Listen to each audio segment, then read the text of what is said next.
G'day guys, welcome back to another episode. Firstly, how stunning is this place? It's Ord Valley Delight on Hip Camp. We've got the Eagle's Nest campsite. It's so pretty. It's definitely worth coming and having a look. It's insane.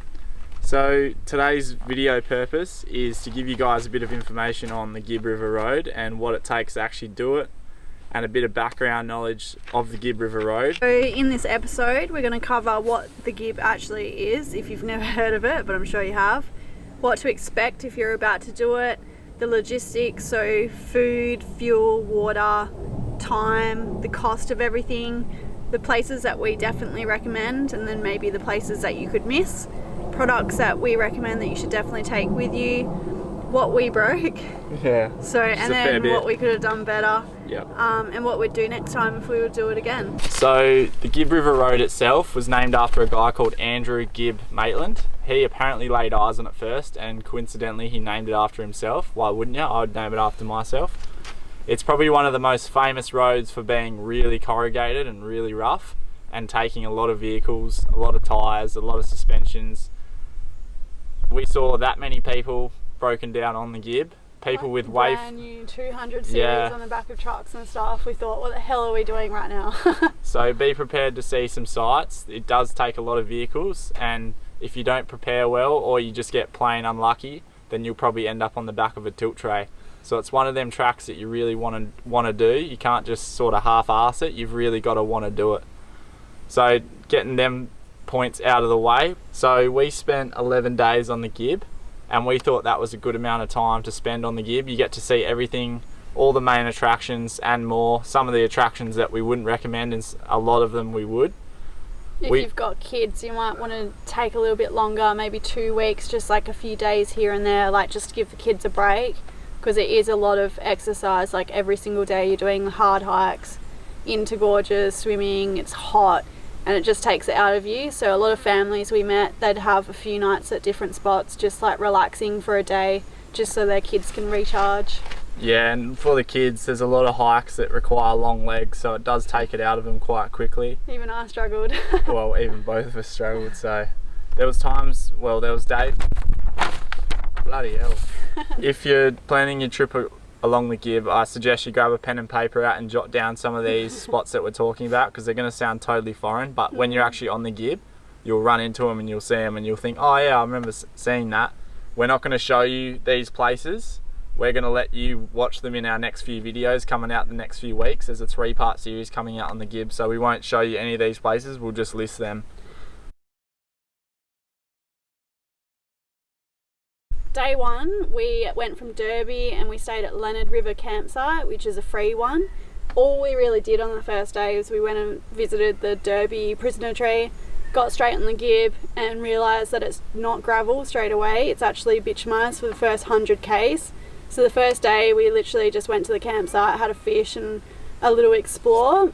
So day two, we went and did Winjana Gorge, Tunnel Creek and Leonard Gorge. Winjana Gorge and Tunnel Creek, 100% recommend.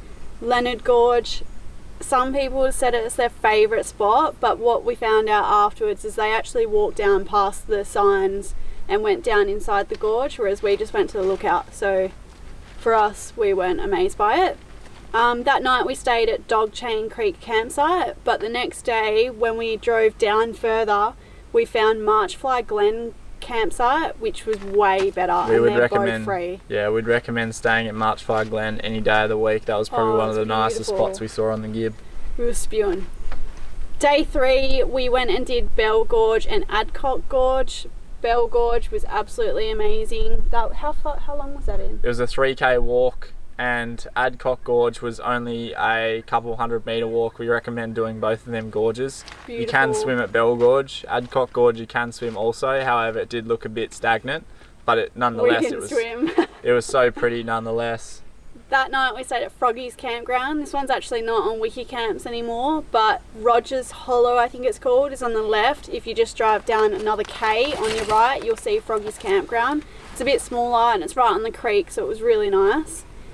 Day three, we went and did Galvin's Gorge, which quickly became our favourite. That was so beautiful. Just because there was a waterfall up the top you can have a nice shower in, and then down below there's a nice rope swing, and it's just a really private gorge you can get to yourself essentially. It's not one of the big names that everyone flocks to. It's one of the ones that, you know, goes unseen because it's not your household name, Galvin's. So definitely go check that one out. It's beautiful. It had like green vegetation all on the sides, waterfall, and then this big boab at the top. It was just magical. And then we went to Manning Gorge Campground. We actually didn't do the gorge that day. We stayed at the campground, which was $25 a night including the permit. If you're just going to get the permit, it's $10, so it's sort of like you may as well stay there. That afternoon we went and had a swim in their creek, which is so beautiful, and then the next day that's when we woke up nice and early, went and did the gorge. Day 5 we went and did Drysdale River Station. Pretty much we were just staying there for a night over before we went to Mitchell Falls, and then the next morning we went up to King Edward River Camp, and then the next day, ooh, there's a bloody big wasp. Oh my god. Bloody wasp. So we went to King Edward River Camp, we spent the day there, stayed there the night, and then the next morning woke up super early and went up to Mitchell Falls. So Mitchell Falls itself is a massive walk. It's about 8k's. It takes 3k's. It's 8k's return, so 3k's to the top of the falls, but you've actually got to walk a k around to actually see the falls front on.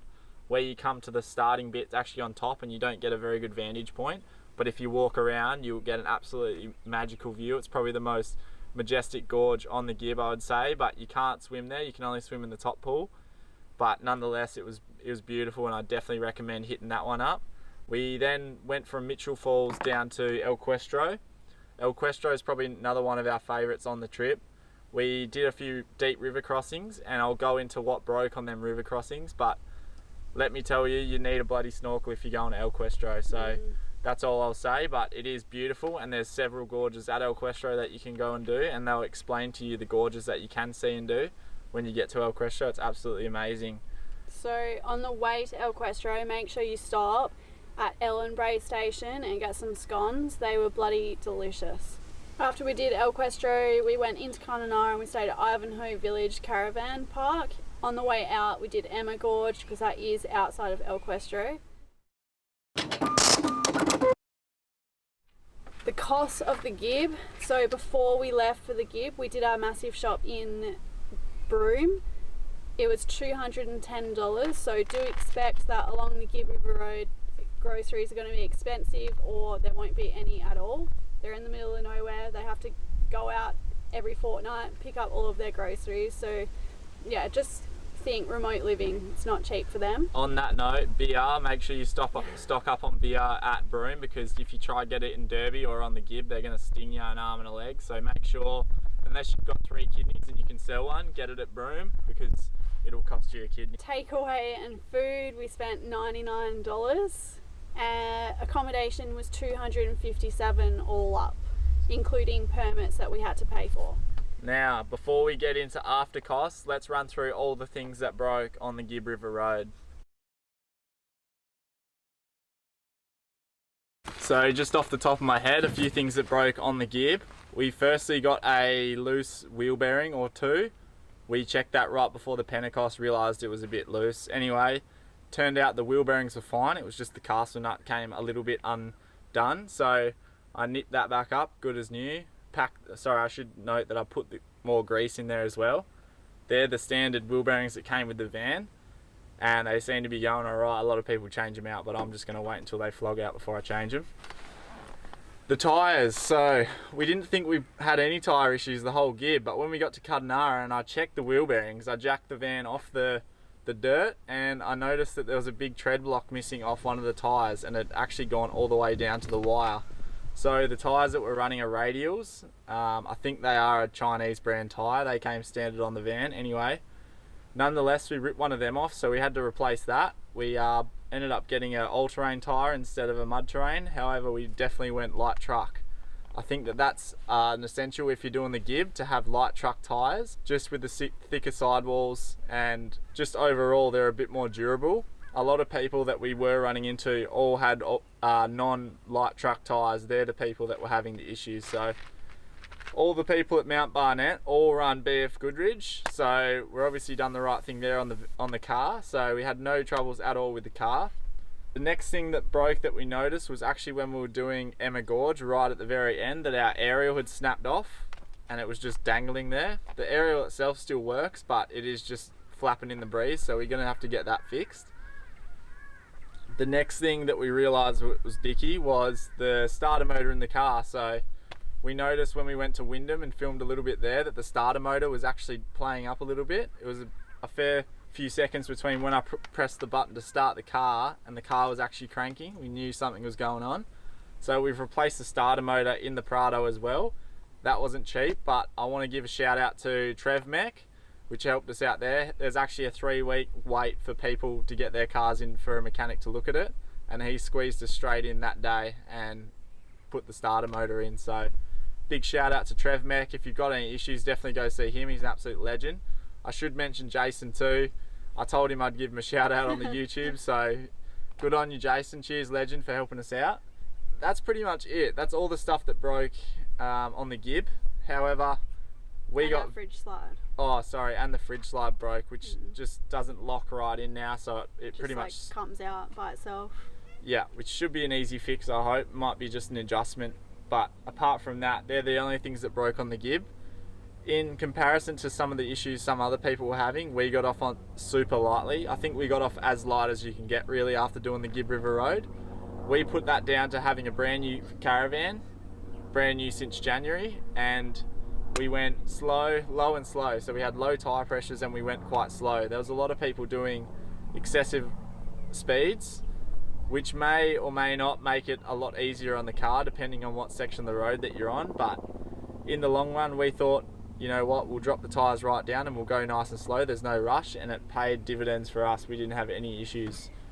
A lot of issues people were having with hybrid off-road caravans on the Gibb was their camber adjustment. They were poking in pretty much on that angle right there. There was a few caravans we went past and they just did not look right at all, swaying all over the road. So the next thing I'll talk about is our tyre pressure. So on the Gibb River Road, I believe tyre pressure is king. That as well as having light truck tyres. I think if you have both of them, you'll be sweet. So in the van, we were roughly 2.5 tonne when we were on the Gibb, and we had the van tyres at 30 psi.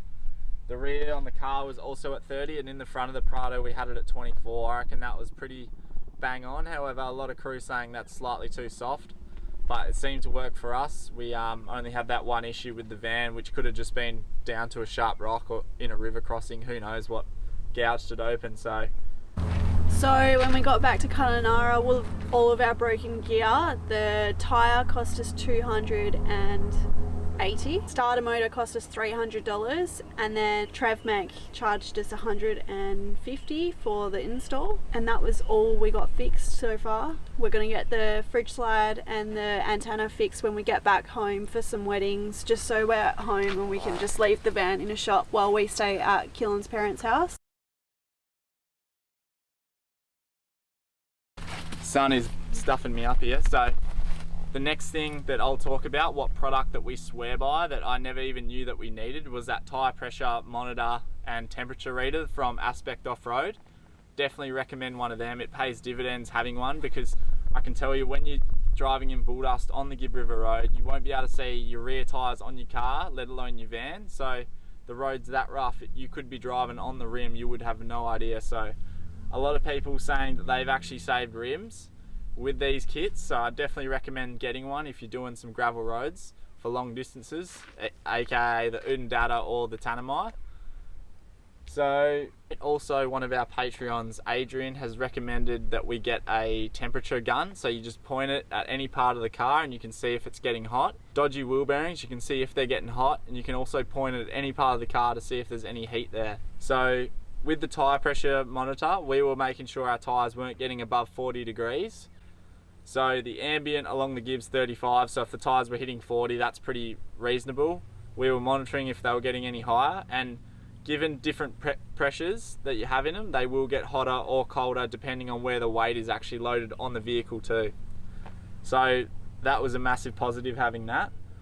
Another thing we should mention is the batteries. So iTech World rate their batteries as corrugation proof, and I can vouch for that now. We absolutely bounced the van over some shocking corrugations, especially up near the Mitchell Plateau. Up there were 100mm corrugations for over 150 k's, and the van handled it beautifully. It didn't miss a beat. A lot of people we were running into were having 12 volt issues purely because their battery setup and their 12 volt setup wasn't recommended for corrugation and the heat. So they're the two biggest killers of your 12 volt system. So we can vouch for iTech World's corrugation proof and heat proof after this trip. They definitely got really hot in the van, and also we definitely bounced it along some corrugations. While I'm on the subject of batteries, we are affiliated with iTech World, so if you do want to get money off iTech World, use our code SKT10 for 10% off. You can either ring them up, use it over the phone, or chuck it in the checkout when you're online. We're very happy to promote iTech World. They are a great company, they make some great products, and also they will help you out if something does go wrong with their stuff, which I highly doubt, and we're finding that out now. We're having absolutely no issues with it. So I was editing that video and I forgot to mention a few key points. So the people that should be doing the Gibb River Road are people that aren't towing with a four-wheel drive. Also, if you do have a caravan or a camper trailer, make sure your suspension is in good nick. There's nothing worse than breaking suspension on the Gibb, and we saw that a fair bit, so make sure your suspension is up to scratch. Also, one of these things is highly recommended. There are a lot of crossings on the Gibb. Some are only hub deep, but some are, up to the bonnet, which we found at Questro. So having a snorkel definitely pays dividends. And one handy tip before you hit the Gibb River Road, guys, is get all of your tyre changing gear out. That includes jack, tyre iron, everything that you could think of to change a tyre. Make sure your spare's got plenty of air in it, stuff like that, because we got to the end of the Gibb. Luckily we didn't burst the tyre on the Gibb, but I couldn't use the tyre iron that Austrac had supplied us because it was a dodgy tyre iron. The welds were crap and it bent when I was trying to undo the nuts. So I then had to go to a service station, buy a new tyre iron and change the tyre. So if that had happened to us on the Gibb, guys, we would have been absolutely screwed. I didn't do my checks before we hit the Gibb, so definitely recommend checking your tyre changing gear before you actually hit the Gibb. So if we were to do the Gibb again, what would we do better? Or what could we have done better to be honest, it was a pretty perfect trip. Like, we loved it. It was so fun. If we were to do it again, maybe we would go up to Mitchell Falls and give ourselves more time to go up to Honeymoon Bay and spend some time there, and then come back and do the rest of the Gibb. But other than that, it was like the most perfect trip. It was so cool. Definitely recommend doing the Gibb River Road. So yeah, pretty much the trip cost us, spent roughly just under $2,000 over 11 days doing the Gibb River Road, and Plus repairs. That's including repairs. Yeah, so it wasn't too bad, and we think 11 days is perfect for the Gibb if you're a couple, but also, like we said before, if you've got kids and stuff, maybe allow for an extra couple days. And if I could do the Gibb again, I would definitely go to Honeymoon Bay, like Sarah said, and I would have definitely got 3 or 4 scones at Ellenbray instead of just 1, because them scones were that good. So in terms with the channel, guys, and what we're planning on doing next, we have some absolutely exciting news that is in the pipeline. We cannot comment or say anything about it yet. We can't even give you clues because it's so early on in the process, but let me tell you, it's huge. Like, we're talking something that's, you know, it's a game changer for us, and yeah, we cannot wait to be able to tell you guys more about that, so stay tuned for that. Also, guys, if you did enjoy this video, make sure you give it a like and subscribe. That goes a long way to our channel, and it lets us know if we're on the right track. If you guys are liking these videos, we're not running blind. We love the feedback as well. We've cut all the ums out, like you've said, so we are listening to you, and we are listening to what you guys want. If you do like more of this, let us know. Before, guys, 10% off iTech World. Use the code SKT10. You don't have to. It is a good product. We let the product do the talking for us. It is such an easy company to be a part of because, yeah, it is great stuff. So use the code if you want. Share it to your mates. Also, join our Patreon if you want. That goes a long way. Videos like this are due to the fact that we do have Patreons and they are supporting us. So thank you to them, guys. We really appreciate all the support. Thanks for watching, guys. Stay tuned for our Gibb River Road episodes, which are going to be coming out this weekend, the following weekend, and the weekend after. They are all rippers. They are all jam-packed, full of action. There's no dull spots in any of them. Thanks for watching, guys. We'll see you in the next one.